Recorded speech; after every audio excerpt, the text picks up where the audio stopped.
Hi guys, welcome back to this Directors Series MBA podcast. I have got Ajit sir with me, who's a director of GIM, which is like Goa Institute of Management, and we're going to talk something really interesting as far as MBA is concerned. Sir, great to have you. Thanks for giving some time.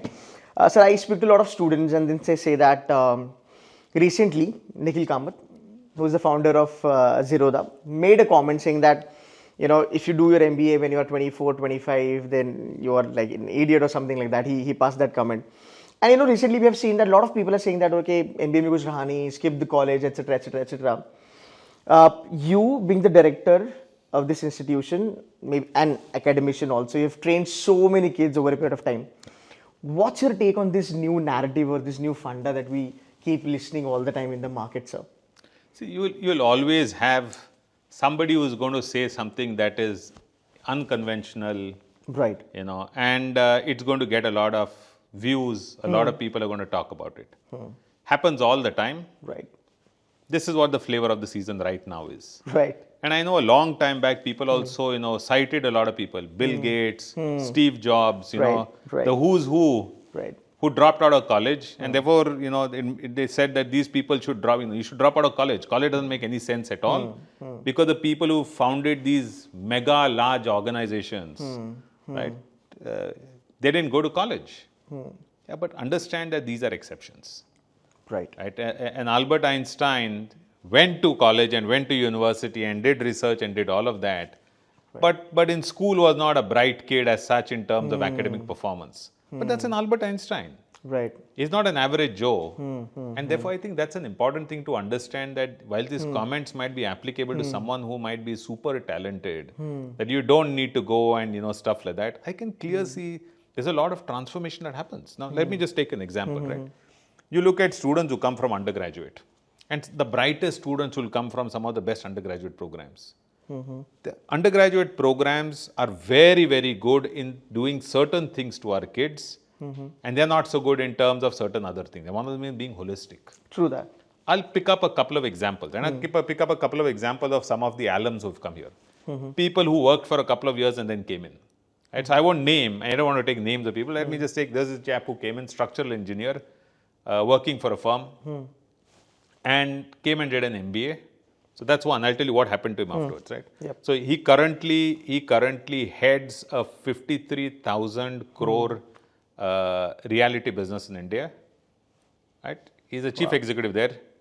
Prior to that, he was again a Bombay-based, now he does like an India-based, a Bombay-based large reality group. Before that, a Bangalore-based reality group. CEOs of each of these three, life got transformed because he got transformed from a structural engineer to somebody who understands business, understands people, understands environments, understands politics, and that's really what business school does to you. Right. Right. Makes That's sense. one, right? Somebody from a completely different. So we had someone here who was a lawyer, practicing lawyer, and then decided that I want to do something different. Came and did an MBA. Now this lady today heads the Benelux region for McKinsey for their entire legal practice. Nice. And she was here like 2 weeks back, and she said, "Sir, had I not done GIM, and by GIM I mean had I not done an MBA, yeah. I would have not understood business, finance and stuff like that. I would have just been yet another lawyer." And said it transformed the way that I work. I'm not saying it happens to everybody. It depends on what you want to do, right? And therefore I can see. So this is the second one. We had a person who had come out after MS surgery from one of the top institutes in the country. It's a long time back, 15 years back. And this guy came and did an MBA because he said, today he leads. So he's worked in Johnson & Johnson. He's worked in Medtronics. Worked in some of the largest medtech companies today, and in leadership roles. And he said to me also, as a neurosurgeon, this would have not happened to me. And he said, not happened to me. He says, I understand neurosurgery, but he's understand our undergraduate education is very blinkered. And what really an MBA education does, it kind of completely opens it up for you.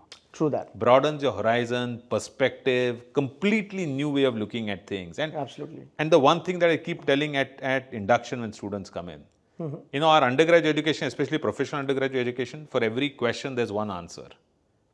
In business, for every question, there are multiple possible answers, and therefore you have the case method, simulation, all of that. Right. That's how business is. Exactly. There's no one way of tackling stuff. Exactly. And I think, therefore, the relevance of business school is substantial, especially in an Indian context where the competition, see, we train students at, you have all these, the Allens of the world and Chaitanyas and all of that. We are blinkered. And therefore you need to, and life is not blinkered.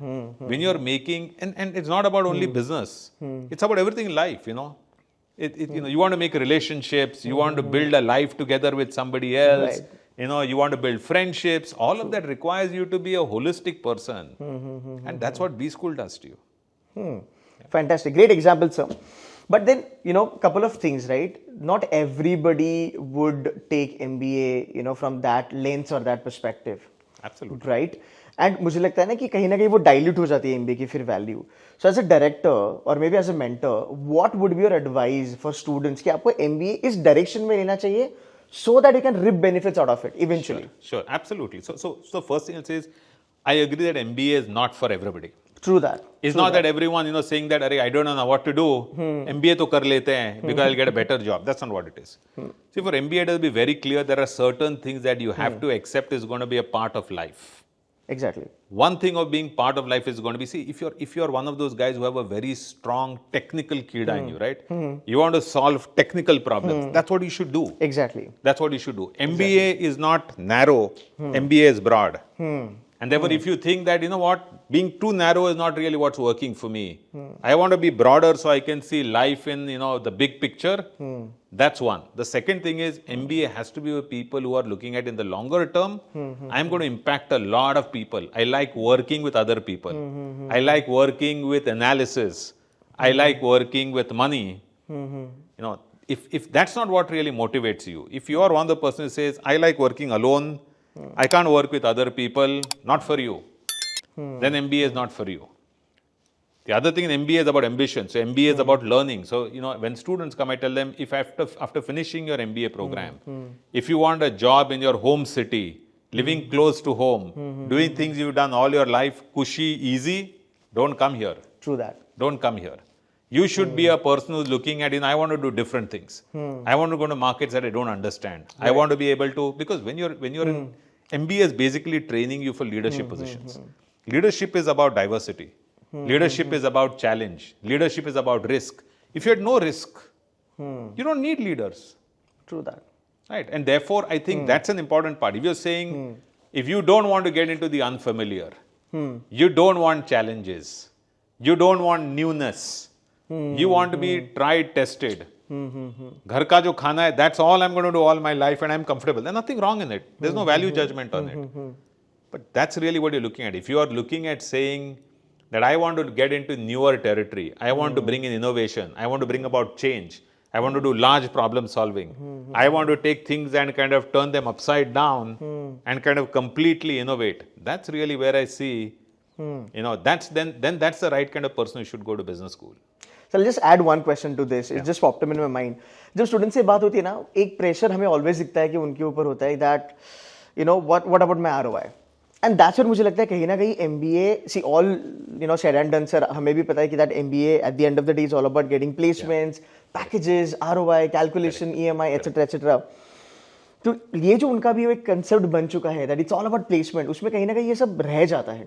What's your advice to them, how they should be looking at all the Gen Zs that I'm talking about? How they should be looking at ROI concept, this placement concept, this monetary concept? What's your take on that? If you were to, explain somebody. So let me first say that, look, it is not unfounded. It's important. I mean, if you're going to take a risk, you're going to put in a lot of money in kind of going for an education, it's important that it should pay for itself. So it is not wrong to think of ROI. Right, agreed, sir. The one place that I would say is the way you measure ROI, that you've got to get it right. If your ROI is going to be measured purely on your first job, first year, then really you're saying, what do you want? Do you want just to be a starter, or do you want to look at to be a finisher? So I would think you have to look at ROI. So while that's important, I'm not saying that's not important. Because if you're saying, I'm not saying that you take a job that's going to be 20% of the fee that you paid, then you'll never pay back the loans that you took. I know it's important to make sure that, but don't look at that as the end. The end has to be, where are you going to be 10 years from now? Exactly. And therefore, what you want to say is, the institution I'm joining, are they preparing people for the long haul? Because that's what you want. So the way, if I look at success, for GIM, my success is not based on how many got what salary, what's the average. We look at it, not that we Right. don't look It's at one it. of It the looks good on the parameter, yeah. brochure. Right. I want to know from this batch that's passed out, 10 years later, how many leaders have come out? How many chief executives are there? How many people are there who are, senior guys in the government? How many people are there in large social organizations? Of course, how many are CEOs, vice presidents? What's the total portfolio, number of people again? That's really what I'm looking at. To me, that is success. If I find that, we have a very high average salary first year, but 20 years later, the proportion of people who made it to, to positions that matter to society, to industry, to their own companies, if that number is not big enough, we failed. And I think, therefore, that is something that you should look at. How many influential people came out from those kind of institutions? So it is important to get that ROI. It's important to get the job. But understand this, that if you get into the top 50 business schools in our country, you will get a job. True that.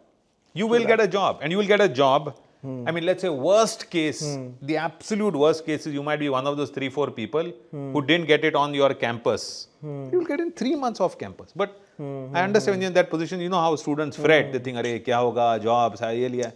That will happen.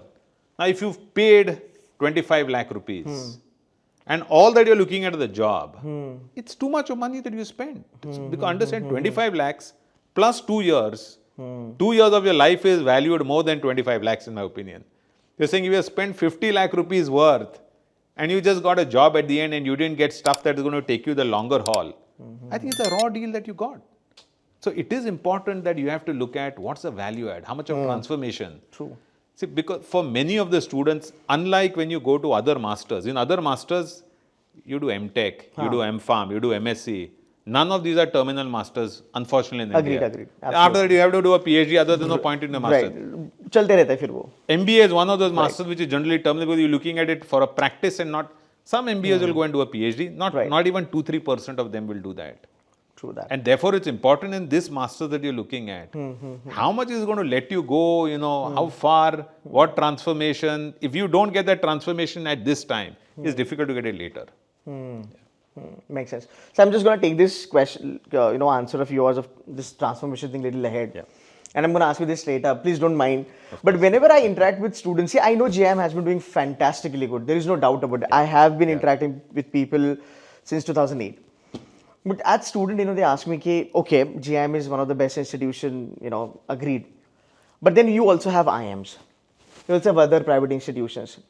So when you talk about transformations and looking at these leaders coming out of the batches, 10, 12 years down the line, what sort of efforts have been taken care by GIM so that we get these kind of people, number one? And number two, why somebody should be choosing GIM over and above the other IIMs or, new IIMs or the BBIMs, etc. Correct. Please, if you can answer. Yeah, so this is not an easy question to answer. It has to be, it is dependent on what each individual is looking for, right? So clearly, do brands have a value? Yes, they do. Yeah. Of course Agreed. they do. So if you go to, if a student had a choice between Harvard and 2 other institutions that are equally good in terms of quality of education, people are going to choose a Harvard, right? But that's a brand. Yeah. It's a brand. It makes a difference. But having said that, not all brands are able to give you the kind of consistency, quality and value add that you're looking for. Right. Just because it's a brand doesn't mean it suits you. I'm saying just because the brand, please understand that every brand has its own. So my main area of work is branding. So every brand has a particular brand personality and a particular user imagery. It's meant for a particular kind of set of people. Just for example, I'm looking at, if you look at anything, I take say motorcycles, let's say a sportsman, a Duke, for example, a KTM Duke is probably not suited for me. But it's a great bike. Right. It's a very good brand. Right. Maybe for me, a Royal Enfield Classic is probably better suited for me. Nice choice. For somebody else, it's going to be something else. And I think, therefore, it's an important part to look at that while each of these are very strong, powerful brands, these brands are not meant for everybody. Right. So if you're a person for this kind of a brand, then this makes sense. If you're a person for that kind of brand. And by saying that, what I mean is, just for example, if you want to do, let's say, and I won't take an Indian example of the conflict of interest, it's GIM here. If you want to do finance and you get in Harvard, you get in Wharton, you get in Kellogg, you get in Chicago booth. Chicago booth is top for finance. Okay. And therefore, for finance, that's where you should go if you want to do finance. Okay. Right? If you want to do corporate finance, even the Chicago booth is good, NYU has Professor Ashwath Damodaran, who's the king there. I follow him. Now, just for that, that's the school that you want to go to. Right. And therefore, what you have to look at is, so if you want to do, for example, data analytics and AI, GIM runs one of the finance programs.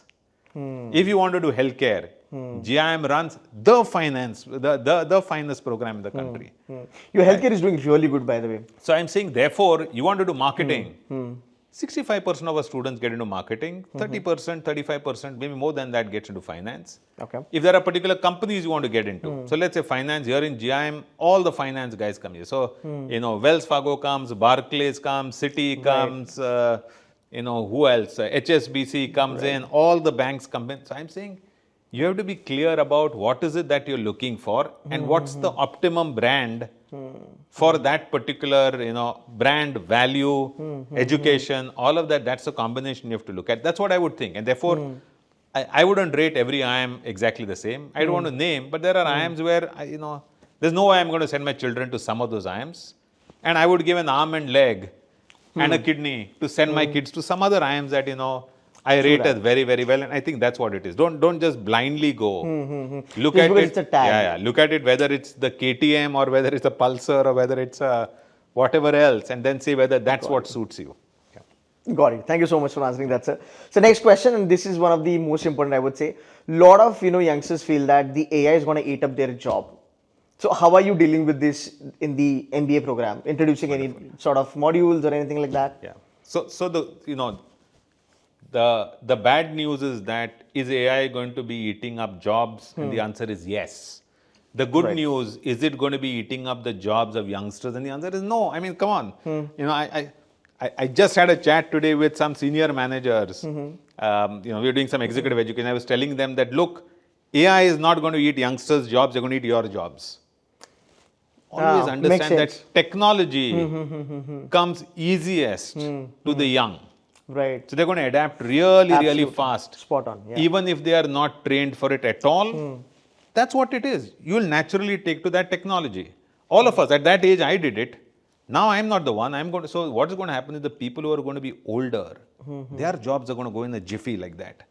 The people who are going to be young, even if they feel today that I don't know AI, they will pick it up really fast. I'm just saying, I can take example of, let's say, I have a 16-year-old and an 18-year-old, right? My kids. And I know that I took to Gen AI before they did, because I was reading and I knew, and they were still in school at that point in time. And when they picked it up, in 2 months, they were able to go ahead of me. The advantage that I had of a year plus before them I started, and that's really what's going to happen. So all these guys, when they're going to pick up these kind of technologies in whichever environment gives them, so whichever company they go in, that company gives them that kind of opportunity. Whichever B school they go to, that gives them an opportunity. They're going to pick it up really fast, and therefore they don't have this. They don't have baggage, and therefore I think that jobs are clearly there are going to be. So what World Economic Forum and everybody else talks about is saying that there are going to be, I think they said something like 90 million jobs worldwide are going to be replaced. Because AI is going to make those jobs obsolete. But there are going to be, I think, over, like 150 million new jobs are going to come in. Worldwide. Awesome. And those 150 million new jobs that are going to come in are going to be jobs where the problem is the 90 million are going to lose their jobs. They'll not have the skill set to take those 150 million. Right. So you're going to have a shortage of talent. Right.